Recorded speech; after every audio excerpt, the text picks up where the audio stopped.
My name is Michael Martin, and I am the head of the Citizenship by Investment Unit for St Kitts and Nevis. And I have been involved in citizenship by investment for quite some time. In fact, I used to be, before taking up this assignment, an authorized agent. And so I used to be on the other side of the business, and now I'm on the regulatory side. So, and I took this position in December last year. So that's why I'm here speaking to you now. St Kitts and Nevis created waves in the investment migration industry recently. Could you provide an overview of the key changes introduced in the new legislation for the CBI program? What are the new changes in the CBI program that you would like your potential clients to know about? Well, Ngozi, our country has always been at the forefront of innovation in this industry. And as a new administration, the government of St. Kitts and Nevis has done some really deep introspection on how we evolve and communicate the value of our offering as a country. This has led us to making several important changes to our Citizenship by Investment program, which, while not having the change the face of our CBI program, but will also change the shape of the investment migration industry as a whole. We have one of the strongest economies in the Caribbean, with business policies designed to foster growth, a great quality of life, and all of which make a favorable base to set up a family or business.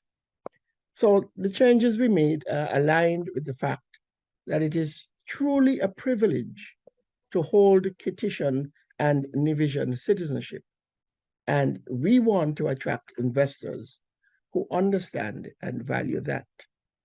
For example, we have transformed our contribution offer, which we now call the Sustainable Island State Contribution, which replaces the previous Sustainable Growth Fund with contributions starting from $250,000 for a single applicant.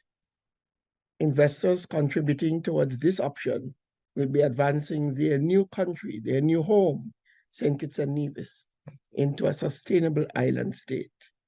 And our real estate option is back at the initial minimum investment value of $400,000. We have also tightened the real estate rules for developers so that investors receive true value for their investment. We also have the approved public benefit projects that start at US $250,000.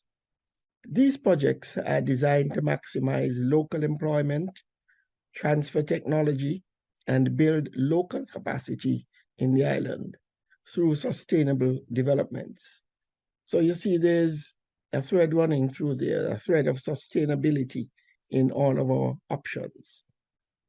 Investors aged 16 years and older are now required to have a mandatory interview, either virtually or in person, at a location specified by my unit and approved by our Board of Governors. Once an application has been approved, the certificate of registration must be collected in person in St. Kitts and Nevis or at an embassy or consulate specified by us. Our Board of Governors regulate all authorized agents and international marketing agents who must have their businesses registered under the laws of St. Kitts and Nevis. So we have reconfigured the program, looking at increasing the value for the investor and the country. And we have really tightened up our security controls, as you can see, to ensure that investors and our international stakeholders remain confident in our program. Thanks for your reply, Mr. Martin. Okay, so I was asking, what are the driving factors behind the decision to implement these changes to the CBI program? Well, the driving factors behind this decision is really the main driving factor is to return the program to its being one of integrity, accountability, and transparency. As you might be aware, it's the oldest program in the world, having started in 1984. And so we wanted, as it were, to get back to basics and to attract the kind of investor who wants to be part of our development in the development of the country and the development of the people. So those were some of the main driving forces behind these changes. Okay, thank you. And how have you the program taken measures to prevent misuse or abuse of the CBI program?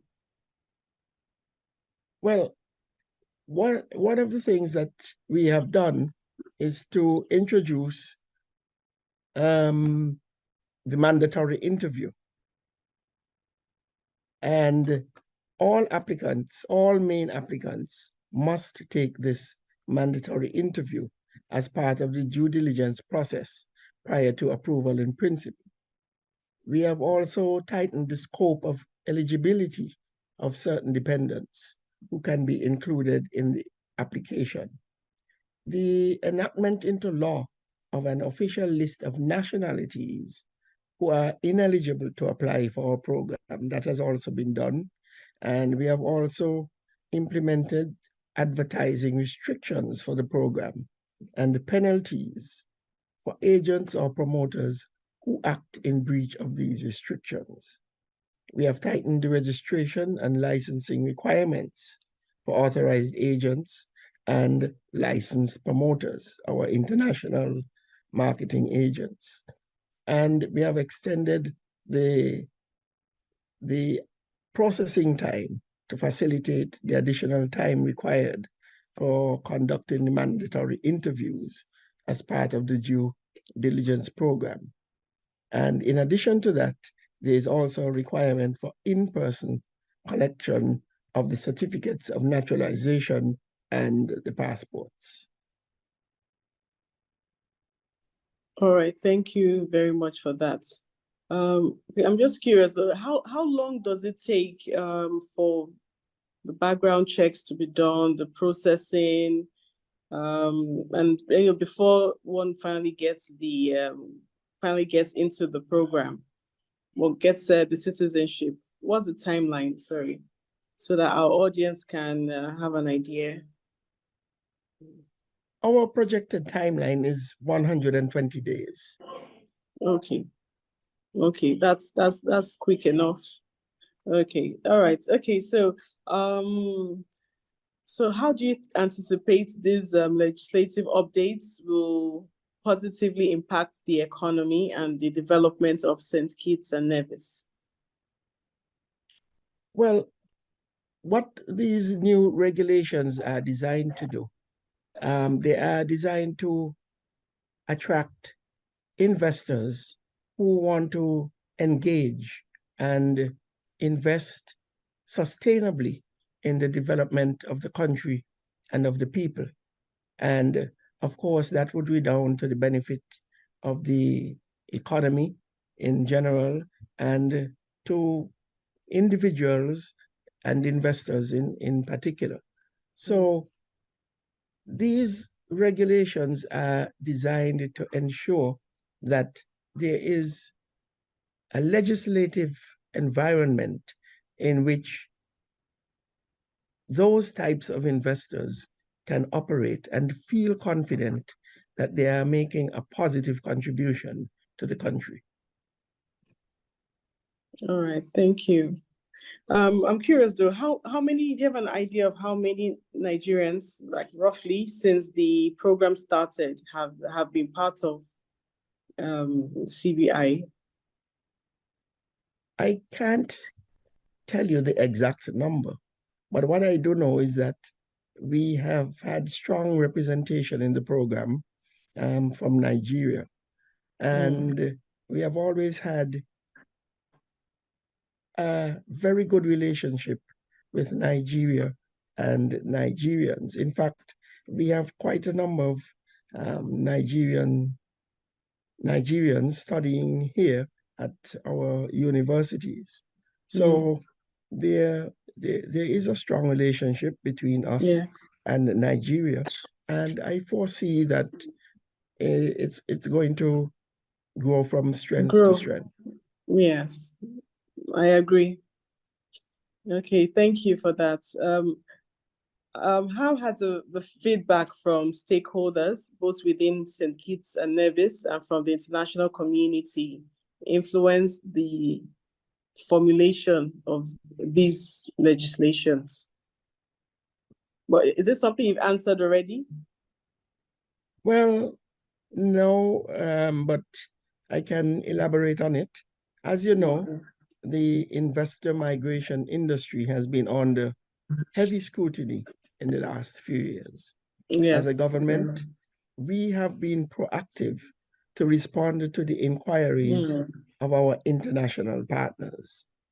St. Kitts and Nevis was proud to host in February 2023, that's this year, the roundtable discussion between ourselves, government representatives of the 5 Caribbean CBI nations, and the United States government. The United States has acknowledged that CBI revenues are invaluable for funding major infrastructural and development projects and for building resilience in the Caribbean.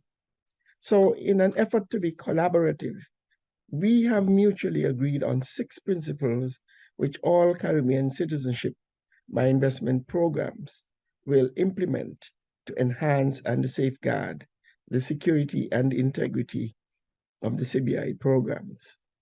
In addition to that, at the recent European Union CELAC summit in Brussels in July, we participated in deliberations alongside our other Caribbean partners and the European Union to discuss the EU's concerns and the concerns which we consider to be legitimate concerns and recommendations for the sustainability of the CBI programs. At the end of the day, we believe that a collaborative approach is the best way to ensure that we come out with win-win solutions. It's not a case of them against us or us against them. So these conversations are ongoing, and we are doing everything possible to clamp down on illicit persons who want to use our investment migration program for illegal purposes. That's really important. Yes, thank you.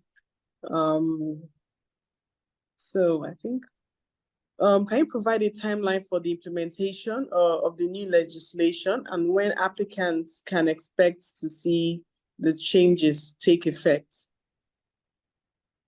The new regulations came into effect on the 27th of July with immediate effect. So new CBI applicants who apply after this date will be subject to the new eligibility, pricing, and interview requirements. Okay. That's great. Thank you. How will governments ensure that the benefits of this program continue to contribute to sustainable development and prosperity for the nation? Well, over the years, the CBI program has benefited the country immensely in terms of infrastructural development, developments in education, developments in medical facilities, and other other developments that redound to the benefit of the people. The new administration is committed to ensuring that that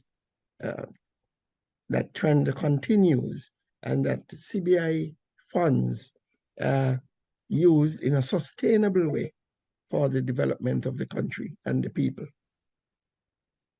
Okay. Oh, nice. Thank you. Any ongoing initiatives or future plans that aims to enhance the program beyond the current legislative updates? Well, we are always looking at ways to evolve, improve, enhance the program. And so it's an ongoing exercise. While there are no immediate plans for any new initiatives,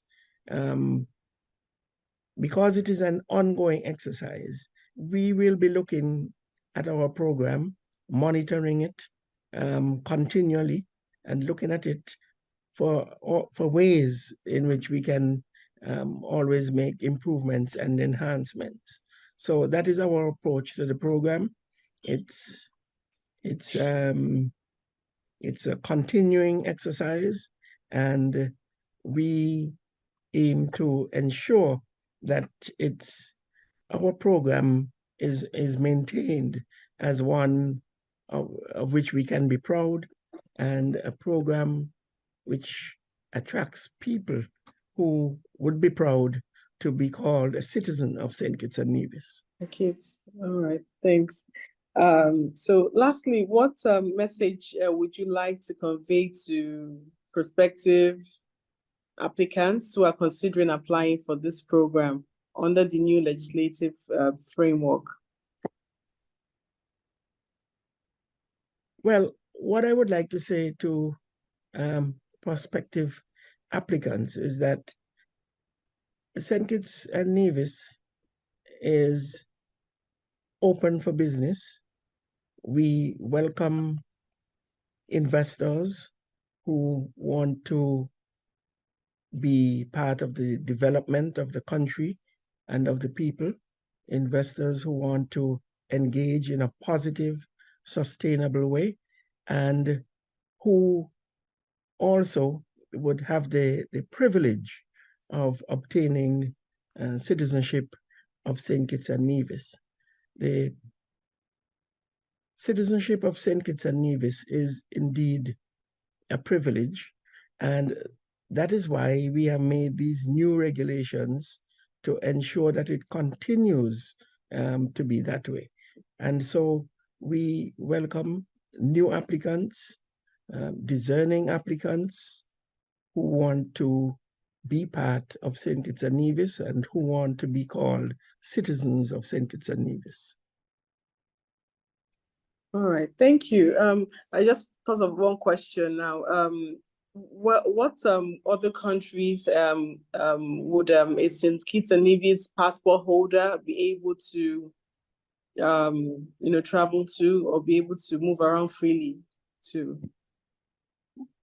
A St. Kitts and Nevis passport holder has access to the world, and that is also a distinct benefit of having that privilege of being a St. Kitts and Nevis citizen.